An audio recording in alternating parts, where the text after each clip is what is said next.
Hey, what's up? This is Alec Kermit. I've been playing around with GoldenEye Rogue Agent just a little bit over the past day and a half. I was curious to see if there were any speedrun techniques or glitches that a speedrun would use if someone were interested in running this game. And I did find a really good technique, and I'm about to use that technique to show you a really big skip in the very first level of Fort Knox.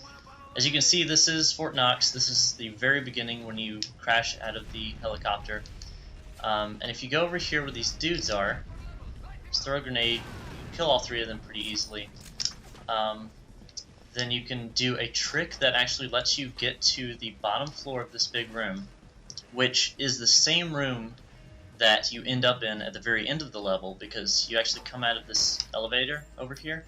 You go across the bottom floor and you go into this vault, and that actually starts the cutscene with Oddjob killing the guys and then ends the level. So obviously finding a way down to this floor from the very beginning is a great trick if the coding worked out, and it did. So I'm going to show you how that works. But first, a quick introduction to movement in this game. It's just like Nightfire. So going forward, backward, left, or right gives you an average okay speed, but holding the control stick in a diagonal direction does give you a slightly faster strafe speed.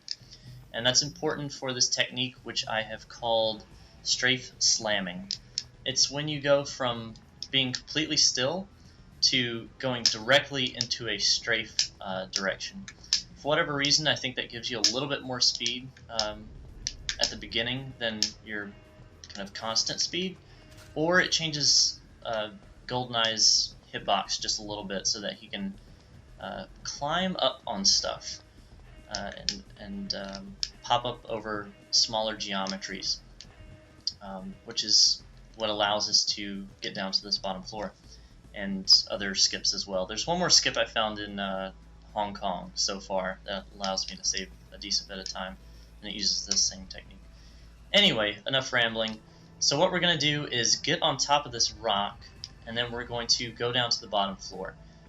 There's no jump in this game, so that's why a technique like this is important.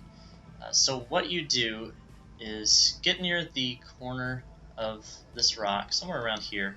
I like to aim between this chair and this railing. It seems like a decent spot. And you strafe slam. So you slam the strafe direction, and then you hold it. And if your angle's good, you can get up here on this rock. From here, you can simply angle yourself and then strafe right over the railing to the bottom floor. And you just fall. There's no falling damage in this game, luckily. Go around this way. You can see the open vault, but you don't actually want to go in here yet because it's not loaded. You'll actually just fall down into the abyss.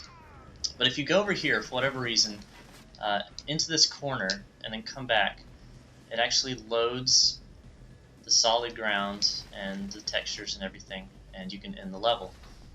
You do have to go into that corner. If you kind of try to cheat it and go even a few feet away, it can load the textures but not the collision, and you can still fall into the abyss. So there's the level right there. It actually adds an extra little time saver there at the end for whatever reason. That little thing on the floor actually lets you walk through and trigger the cutscene that ends the level without having to wait for Oddjob to finish killing those two guys. So yeah, that trick should save somewhere around a minute to a minute and a half at least. I haven't timed it, but you know, that's most of the level completely passed. So yeah, that's strafe slamming. That's Fort Knox in a broken state. And who knows, I might mess around with this game a little bit more. And I'll post some more videos if I find anything interesting.